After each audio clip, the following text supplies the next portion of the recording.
주님만 바라봅시다. 주님만 바라봅시다. 주님만 바라보고 계시죠? 제가 오늘 이 자리에 서면서 3부 청년 설교를 너무 오랜만에 하는데 이 자리에 서면서 찬양인도와 설교를 하면서 김정구 목사님이 정말 수고하고 계시구나 라는 것을 느끼고 있습니다. 제가 이 자리에 서는 거 참 오랜만인 것 같은데요. 어떤 메시지를 청년들과 그리고 이 3부에 참석하신 성도들에게 전하면 좋을까라고 고민을 하다가 제가 2020년도에 곤지암교회 부임을 했거든요. 그리고 부임하고 나서 얼마 되지 않아서 2020년도 2월 달에 제가 오후 찬양 예배 때 했던 설교가 있었어요. 근데 그 설교를 하고 나서 목사님과 막 이런저런 이야기를 나누는 사이에 나중에 이거 한번 기회가 되면 청년들에게 한번 이 설교를 해줬으면 좋겠다라고 해줬던 설교가 있었습니다. 그래서 그걸 아꼈다가 그 설교를 잠깐 다듬어서 오늘 가지고 왔습니다. 그래서 그 설교 제목이 가리키다라는 제목이에요.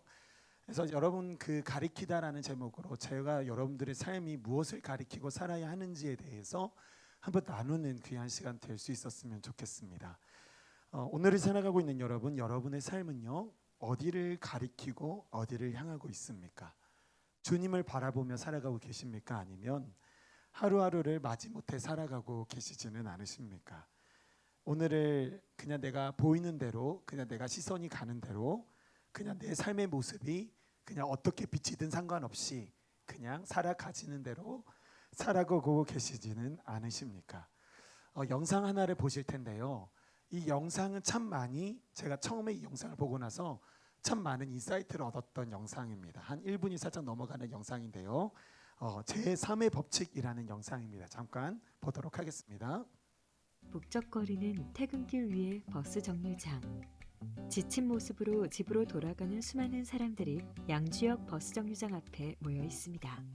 여기 난데없이 하늘을 손으로 가리키는 여성이 있습니다. 다소 이해할 수 없는 행동을 취하는 이 여성을 보며 주변의 한두 사람만이 힐끔거릴 뿐, 그때 또 한 명의 여성이 손을 들어 첫 번째 여성처럼 하늘을 가리키죠. 주변 사람들은 역시 별 관심을 가지지 않습니다. 이때 다른 한 명의 남성이 하늘을 바라보며 같은 곳을 가리킵니다. 변화는 이때부터 시작되었습니다. 사람들도 웅성거리며 하늘을 바라보기 시작한 것입니다. 이들이 바라보는 하늘엔 과연 무엇이 있었을까요? 답은 아무것도 없었다입니다. 예, 사람들이 모여서 사는 사회를 그러니까 인간 사회라고 하는데 사회를 움직이는 힘 중에 하나가 동조라는 현상이 있어요. 거기 동조에서 나타나는 그 원칙이 제3의 법칙인데 한 사람이 자기 주장을 하거나 두 번째 사람이 거기에 동조를 했을 때보다는 세 번째 무리나 집단들이 거기에 동조를 해줬을 때 훨씬 더 추진력을 받는다는 게 제3의 법칙이죠. 네, 보셨나요?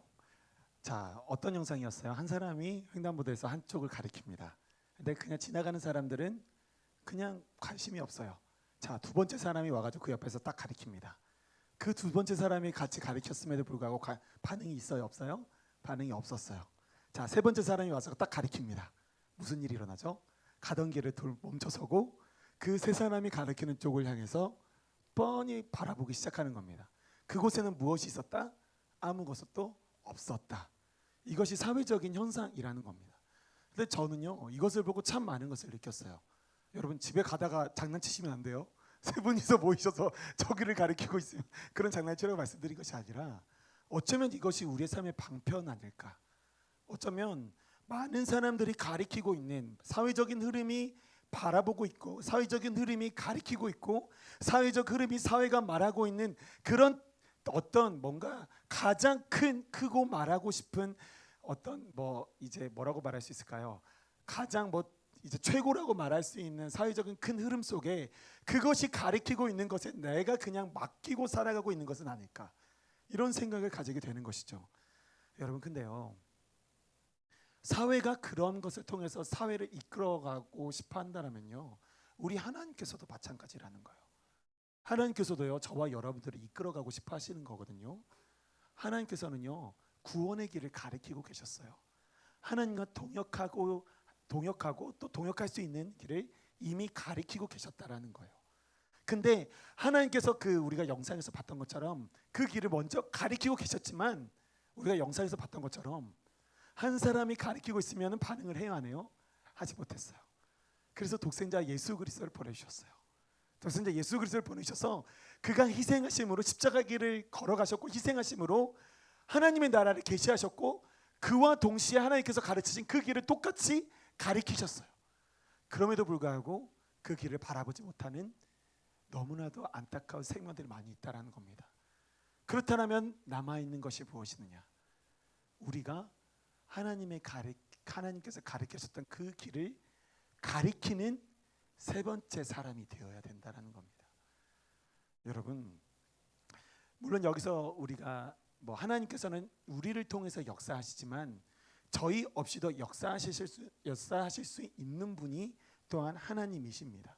그런데 하나님께서는요, 우리를 통해서, 사람을 통해서 역사하신 하나님께서는요, 하나님의 형상대로 지음받은 우리를 통해서 역사하심을 통해서 영광 받으시는 분이 바로 우리 하나님이시라는 것입니다. 여러분, 오늘 설교는요, 시작하면서 제가 여러분들에게 우리가 반드시 가리켜야 할 것이 무엇인지에 대해서 보여드리고 진짜 설교를 시작하고자 합니다. 가장 아름답고 존귀한 것을 제가 이 순간 보여드리고자 하는데요, 그것이 무엇이느냐? 바로 저거예요. 제가 가리키고 있습니다. 여러분 보이세요? 제가 여기다 보문을 숨겨놨어요. 뭘까요? 제가 가리키고 있는 거 보이시나요? 그죠? 자, 저기다가 혹시나 들어오면서부터 발견하신 분도 있을 수 있겠지만, 여기서 들어오면서부터 발견하지 못하고 저게 무엇인가 깨닫지 못하셨던 분도 계실 거예요. 제가 현수막 다는 곳에다가 이름 팻말을 붙여놨어요. 뭐라고 붙여놨죠? 예수 그리스도라는 팻말을 붙여놨습니다. 여러분, 그리스도인의 삶은요, 이것이 되어야 된다는 거예요. 여러분, 오해하지 마십시오. 예수 그리스도라는 이 글자, 그냥 글자로만 그리스도를 가리키는 것이 중요하다는 것이 아닙니다.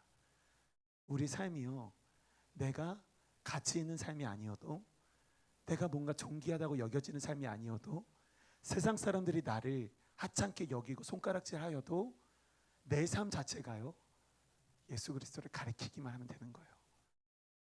여러분, 여러분의 삶이 교회에 여러분들이 예배드리러 교회에 왔어요.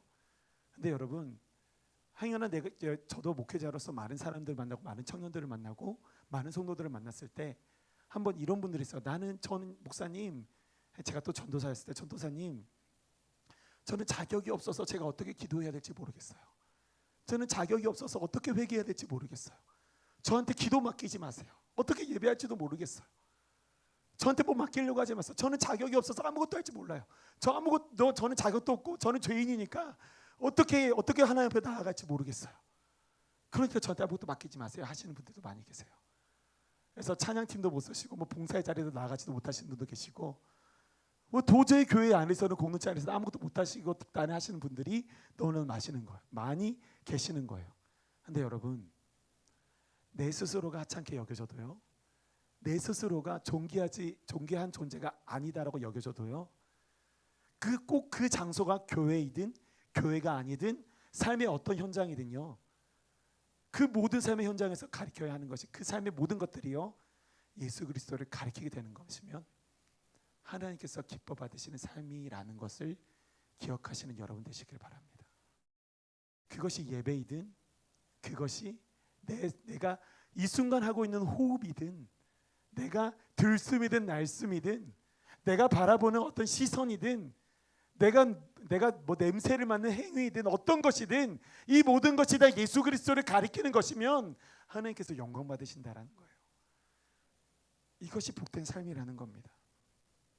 글자뿐인 저 이름 글자뿐이 예수 그리스도만을 가리키는 것이 아니라, 제가 이 팔을 들어 저 그리스도를 가리키지만 여기서 그치는 것이 아니라 양팔을 들어서 가리켜야 되고요, 내 눈을 가리켜야 되고요, 내 코를 들어서 가리켜야 되고요, 내 입에 안에 혀를 가리켜 내 말을 통틀어서 예수 그리스도를 가리켜야 하는 것이고요, 내 혀와 눈과 코와 귀와 내 모든 오감을 통틀어서 예수 그리스도를 가리키는 삶이 되어야 한다라는 겁니다. 말하는 것, 보는 것, 듣는 것, 냄새 맡는 것 모두가 예수 그리스도를 가리키는 삶이 되어야 한다는 거예요. 여러분, 오늘 말씀 제목이 무엇이었죠? 가리키다였어요. 우리가 가리키다라는 말과 더불어서 혼동하는 말이 또 있죠. 무엇일까요? 가리키다와 가르치다라는 말을 혼동할 때가 있습니다. 그렇죠. 이런 말이죠. 선생님, 이 문제를 좀 가리켜 주세요. 이 문제 좀 가리켜라. 이렇게 쓸 때도 있죠. 그리고 철수는 저 멀리 있는 전봇대를 가르쳤다. 이렇게 쓸 때도 있다라는 거예요. 사전적인 의미로는 이렇게 쓸 수 있습니다. 가리키다라는 거는요, 손가락 따위로 어떤 방향이나 대상을 딱 집어서 보이거나 말하거나 알리다라는 것을 가리키다라고 합니다. 제가 적어서 딱 집어서 예수 그리스도라는 단어를 딱 보여줬을 때 이것을 가리키다라고 얘기하고요. 가르치다라는 것은 지식이나 기능, 이치 따위를 깨닫게 하거나 익히게 하는 것을 가르치다라고 이야기를 하는 것이죠. 제가 왜 이 두 가지 표현을 명확하게 구분해서 말씀드리고 있는 것인지 아십니까? 이 두 가지로 우리의 신앙의 모습이 나눠지기 때문이에요. 가리키는 신앙과 가르쳐 들려는 신앙으로 나눠지기 때문입니다. 묵묵하게 예수 그리스도의 십자가를 가리키는 신앙과 그리고 내 기준, 내 지식으로 나만의 하나님을 만들어서 그것이 옳다고 여기고 이 사람 저 사람 심지어 하나님께조차 가르쳐 들려는 신앙이 있다라는 거예요. 하나님 이것이 맞는 신앙이잖아요. 이렇게 하는 것이 옳잖아요. 이렇게 하는 것이 옳아. 교회 안에서 이렇게 봉사해야 돼. 이렇게 신앙생활해야 돼. 이렇게 기도하는 것이 옳은 거야. 다른 게 이것이 정답이야. 이렇게 가르쳐 들려는 신앙이 있다라는 겁니다. 여러분, 이게 하나님께서 기뻐 받으시려는 모습일까요? 우리는 고민해 볼 필요가 있다라는 겁니다. 그렇다면 하나님께서 기뻐 받으시려는 신앙인의 모습은 무엇일까요? 그것은요, 하나님께서 일하시는 그 모습을 사모하며 그곳을 묵묵히 가리키는 신앙입니다. 묵묵히 바라보는 신앙입니다. 여러분, 하나님께서 일하시는 그곳을요, 내가 묵묵히 바라보고 사모하고 있다 보면요, 자연스럽게 내 주변에 사람들이 모여들기 시작해요. 내 시선이 향하고 내 손가락이 향하고 내 삶이 향하는 곳에 나의 동역자가 모여들고요. 아까 영상에서 보셨듯이 나의 동역자들이 그곳을 향하기 시작하고요. 그곳을 우리 동역자들 통해서 함께 그곳을 가리키기 시작하고요. 그 모습을 통해서 그 공동체가 변화되고 그 지역이 변화되고 그 나라가 변화되는 겁니다. 하나님은 이렇게 우리를 통해서 역사에 가시는 것이죠. 여러분, 그렇기 때문에 우리는 가르쳐 들려 하는 신앙이 아니라 신앙의 주체가 내 자신이 되려 하는 것이 아니라 하나님께서 내 신앙의 주체가 되는 것, 바로 우리 주님 바라보시는 그 신앙인의 모습이 바로 하나님께서 일하시는 것을 가리키는 신앙이라는 것을 기억하시는 여러분이 되시기를 바랍니다. 우리의 신앙은요, 한편으로 이렇게 착각하기가 쉽습니다. 신앙생활은 능동형일까요? 수동형일까요? 여러분 어떻게 생각하세요? 신앙은 능동형일까요? 수동형일까요? 능동형일까요? 뭔가 능동형이라면 내가 내 의지를 가지고 신앙의 자리로 나아가는 것, 이것이 능동형이겠죠. 수동은 무엇일까요? 누군가의 의지를 받들어서 뭔가 내 의지가 아닌 누군가의 의지를 통해서 움직이게 되는 것, 이것을 수동형이라고 이야기하겠죠. 여러분, 신앙은요, 자막 있습니다. 내가 하는 것이 아니라요, 하나님께서 주신 상황과 여건으로 경험되는 것입니다. 이것은요, 이 질문으로 이어질 수 있을까요? 신앙은 교육할 수 있을까요? 없을까요? 신앙은 교육할 수 있을까요? 없어요? 그러면 왜 교회 학교가 왜 필요하죠? 신앙은 교육할 수가 없는데 왜 교회 학교가 필요합니까? 방금 띄어진 자막 한 번만 더 띄워주십시오. 신앙, 우리 다시 한번 같이 한번 읽어보겠습니다. 시작. 신앙은 내가 하는 것이 아니라 하나님께서 주신 상황과 여건으로 경험되는 것입니다. 여러분, 교회 학교가 존재하는 이유, 그 답변이 여기에 힌트가 담겨 있어요. 무엇을 하는 것? 경험되는 것. 교회 학교가 존재하는 것은요, 신앙은요, 신앙을 전수한다라는 말도 있어요. 그런데 신앙은요 가르칠 수는 없습니다. 근데요 신앙은요 전수될 수는 있어요. 이 전수된다는 것은 무엇이냐면 다른 말로 말하면 내가 우리 부모 세대가 경험한 신앙이 그 자녀 세대가 비슷하게 경험될 수 있다라는 거예요. 흘러 들어갈 수 있다라는 거예요. 아빠 혹은 엄마가 경험한 그 하나님이 내 자녀에게 들어가 경험되어지고 역사해지시면 아빠가 만난 하나님이 이런 하나님이구나, 이런 하나님이셨구나라는 것을 자녀가 경험되어지게 되는 것, 이것을 또한 신앙이라고 이야기하게 되는 겁니다. 그런 생활과 여건을 펼쳐주는 것이 바로 교회 학교의 역할인 거예요. 그래서요 교사 선생님들이요 반드시 알고 해야 되는 것이 무엇이냐면 이 아이를 가르쳐 주려고 하면 안 돼요. 하나님은 이런 분이니까 이렇게 신앙해야 돼. 하나님은 이런 분이니까 이것을 알아야 돼. 여러분 반드시 하나님에 대한 지식은 전달하는 것이 필요합니다. 그런데요 내가 아는 하나님이요 정답일 수는 없어요. 내가 아는 하나님이요 절대적인 진리가 될 수도 없습니다. 여러분 하나님에 대한 지식은요 무궁무진하세요. 무한대예요. 그런데 하나님을 아는 지식은요 여전히요 우리 가운데 역사하시고 계속해서 불어나고 하나님의 은혜 가운데 하나님께서 숨바꼭질하고 계시다가 그를 비춰주신 그가 하나님께서 우리의 가운데 그가 보여주신 만큼 우리가 깨달아가는 것이 하나님을 아는 지식입니다.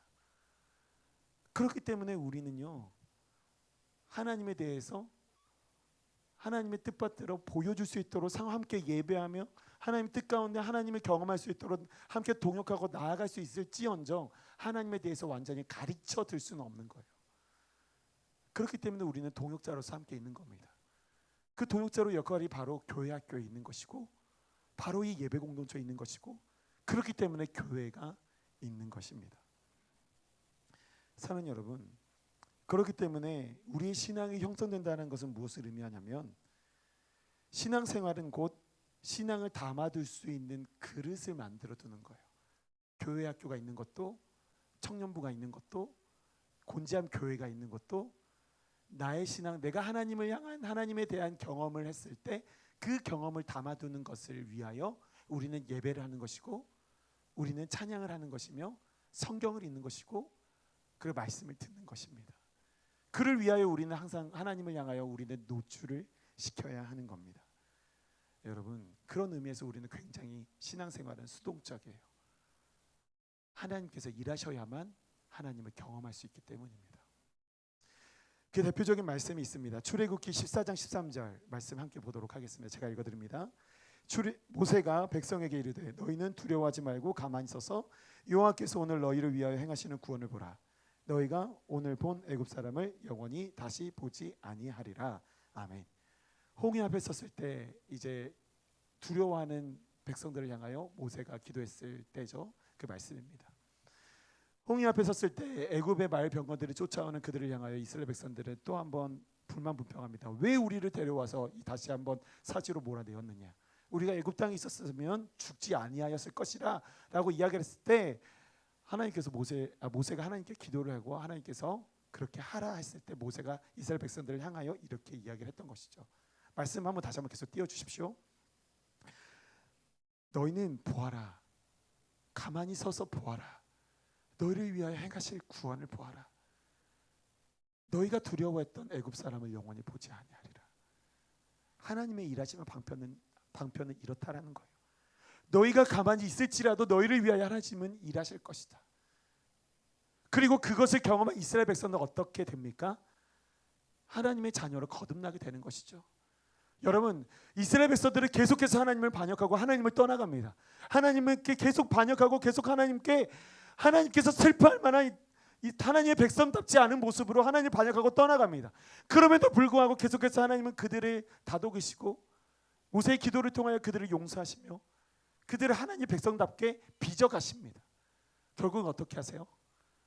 약속의 땅 언약의 땅으로 그들을 들여가십니다. 1세대들은 들어가지 못하지만 2세대들을 통하여 언약을 성취해 가십니다. 하나님의 일하심은 이렇다라는 거예요. 그들의 의로서가 아니라 하나님의 의로서 이루어 가신다라는 겁니다. 여러분 그림 하나를 보겠습니다. 자 여러분 아주 멋진 그림입니다. 자 여러분 이곳에서 이 그림에서 여러분 이게 그림입니다.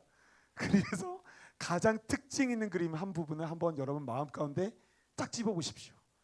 자, 한번 시작 5초 드릴게요. 시작. 이 부분이 마음에 들어 하는 부분. 자, 가리키셨죠? 좋습니다. 제가 한번 그 부분이 어딘지 한번 가르쳐 볼까요? 네모난 곳에서 아마 여러분들은 시선을 어디로 둬야 할지 알 바를 못하고 아마 헤매었을 겁니다. 이렇게요. 어디로 둬야 되지? 이게 시선입니다. 여러분의 시선. 막 하다가 머무르지 못하고 사라졌을 겁니다. 근데 여기다가 변화를 한 가지 두겠습니다. 다음 그림이요. 자, 여러분의 시선은 어떻게 됩니까? 점 하나에 집중하게 됩니다. 작은 변화 하나, 점 하나를 찍었더니 다른 것에 집중하지 않고 공허함에 집중하지 않고 점 하나에 우리의 시선이 머물게 되는 것이죠. 여러분 우리의 삶도 이와 같습니다. 아무것도 없는 공허함 속에 정착할 곳이 없는 것처럼 느껴지며 외로이 살아가는 인생 속에서 내 뜻대로 내 맘대로 되는 것도 없는 것처럼 느껴지는 것 속에 그런 허무함 속에 살아가다가 뭔가 나만의 목적이 생겨서 점 하나를 찍으면 그것을 위해 발버둥 치는 것이 우리의 인생 아닙니까? 이것을 바라보며 살아가다가 근데 이 점 하나가 또 사라져 버리면 또 똑같이 발버둥 치다가 똑같이 방황하다가 똑같이 무너져 버리고 찢겨 버리는 인생이 우리의 삶 아니겠습니까? 그럼에도 불구하고 이런 점 하나를 찍기 위해서 노력하는 그런 반복적인 삶을 살아가는 것이 연약한 우리의 인생 아니겠습니까? 근데 여러분 이러한 점 하나를 찍는 우리의 인생이라 하더라도요, 이 점 하나를 찍는 인생은 구원을 가져다 줄 수 없습니다. 여기서 우리는 한 가지 더 다른 변화를 주어야겠죠. 바로 이 점 하나를 어떤 점으로 찍느냐? 예수 그리스도 보혈의 십자가 그 점을 찍는 겁니다. 다른 것이 아니에요. 나를 위해서 구원해 주신 그 십자가를 바라보는 겁니다. 내 인생의 목표, 나의 삶의 만족과 유익을 위한 나의 성공과 어떤 다른 그런 것이 아니라 나를 위해서 죽으시고 나를 위해 오셔서 죽기 위해 이 땅에 오신 그분 한 분, 그 십자가를 바라보며 내 인생을 살아갈 때 하나님께서 내 인생을 책임져 주신다는 겁니다. 그것이 성공적인 삶이든 그것이 성공적인 삶이 아닌 모습으로 비치든 하나님께서는 그 삶 가운데 역사하셔서 구원의 자리로 인도해 주신다라는 겁니다. 사랑하는 여러분, 이 십자가 안에서 우리는 참된 자유를 누릴 수가 있습니다. 우리를 위하여 모든 물과 피를 쏟으신 예수 그리스도의 십자가 아래 참된 자유를 살아가십시오. 시선을 어디 둘 곳을 몰라 헤매는 나의 삶이 되지 마시고 여전히 내 주위에서 백지 같은 삶, 그 가운데 방황하고 있는 이들에게 우리는 예수 그리스도라는 소망의 이름을 새겨주는 여러분의 삶이 되시기를 축원합니다. 하나님 아래 우리 모두는 한 형제요 자매이며 친구요 동행자라는 사실을 우리가 그들의 삶의 중심에 십자가를 그려줌으로써 참 소망의 길을 제시해 주어야 합니다. 이것이 우리를 피로 사신 그분의 사랑, 당신도 충분히 사랑받을 자격이 있음을 전하는 성도의 모습인 것입니다. 그러나 우리는 어떻게 그들의 삶이라는 공허한 도화지에 예수 그리스도의 이름을 어떻게 새겨 주어야 할지 모르는 것도 사실입니다. 또 그것이 우리의 현실입니다. 오늘 본문 말씀에서는 사도 바울은 그것에 대하여 명확히 이야기해주고 있습니다. 첫째는 이렇게 이야기하고 있습니다. 예수 그리스도의 부활을 가리키십시오. 분명히 이야기를 하고 있습니다. 제가 본문 말씀 10절에서 12절의 말씀 제가 빠르게 읽어드리겠습니다. 내가 그리스도와 그 부활의 권능과 그 고난의 참여함을 알고자 하여 그의 죽으심을 본받아 어떻게 해서든지 죽은 자 가운데서 부활에 이르려 하노니 내가 이미 얻었다함도 아니요 온전히 이루었다함도 아니라 오직 내가 그리스도 예수께 잡힌 바 된 그것을 잡으려고 달려가노라. 아멘. 여러분 바울의 신앙은요 부활 신앙이었습니다. 매일같이 그의 삶은 죄로 인해 죽었고 예수 그리스도 보혈로 인하여 살아난 사람이었습니다. 영원한 성도의 삶을 누리는 것에 대한 기대와 그를 통하여 얻는 자유함을 만끽하며 살아가는 삶이었다라는 것입니다. 이 말씀 가운데 두드러지게 제 눈에 들어왔던 표현은 이것이었습니다. 어떻게 해서든지라는 표현이었습니다. 방법 여하를 막론하고 부활의 은혜에 도달하고자 했던 바울의 역시 열심을 발견할 수 있는 대목이라고 이야기를 할 수 있었던 것이죠. 여러분, 부활의 능력은요, 예수 그리스도의 죽으심과 부활을 목격한 성도들에게 주어진 특권입니다. 여러분, 만약 예수님께서 죽으시고 부활하시지 않으셨다라면 우리는 하나님을 믿을 필요도 없었고 예수님을 믿을 필요도 없었을 겁니다. 부활의 소망이 없기 때문에, 그냥 인생은 죽으면 끝나는 것이었기 때문에. 그러나 그는 이 땅에 오셨고 그가 죽으심으로 우리의 모든 죄를 사하셨고 그가 죽으시고 부활하심으로 그 이후에 천국의 삶을 증명해 주셨습니다. 그 삶을 약속해 주셨습니다. 그렇기 때문에 우리는 부활을 살아갈 수 있게 된 것입니다. 그 삶을 가리키라는 겁니다. 또한 그런 삶을 살아가라는 겁니다. 두 번째로 사도 바울이 가리키고 있는 것은 예수 그리스도로 말미암아 청산된 과거의 죄악들을 벗어버리고 영원히 우리의 표대가 되시는 예수 그리스도를 가리키라는 것입니다. 제가 13절과 14절의 말씀 읽어드리겠습니다. 형제들아, 나는 아직 내가 잡은 줄로 여기지 아니하고 오직 한 일, 즉 뒤에 있는 것은 잊어버리고 앞에 있는 것을 잡으려고 표대를 향하여 그리스도 예수 안에서 하나님이 위에서 부르신 부름의 상을 위하여 달려가노라. 아멘. 여러분, 이렇게 이야기하고 있죠. 뒤에 있는 것은 잊어버리고 앞에 있는 것을 잡으려고. 여러분, 제가 아까 저 예수 그리스도라는 그 길을 가르칠 때 성도들이 이런 분들이 많다라고 말씀드렸어요. 저는 자격 없어요. 스스로 깎아내리고 스스로 부족하다며 내가 어떻게 구원에 이를 수 있겠어요? 라고 이야기를 하지만 여러분, 이미 충분히 여러분 삶을 통하여 예수 그리스도의 삶을 가리킬 수 있다라고 하면 하나님은 이미 여러분의 삶을 통하여 영광 받으실 겁니다. 그리고 바울은 이어서 이렇게 이야기를 합니다. 내가 표대를 향하여 그리고 부름의 상을 위하여 달려가노라. 여러분, 사도 바울은 가말리엘 문화에 있었고 로마 시민권자였습니다. 그럼에도 그렇게 많은 학식이 너무나도 많은 사람이었고요. 그런 사람이 모든 것들을 다 저버리고 복음을 전하는 전달자로 살아갔습니다. 매를 맞았고 파선을 당했고 몇 번 죽임을 당할 뻔했었으며 뱀에 물리기도 했고 그리고 결국은 목이 잘리는 순교를 당했습니다. 왜 그런 권력을 가진 사람이 그런 삶을 걸어갈 수 있었을까?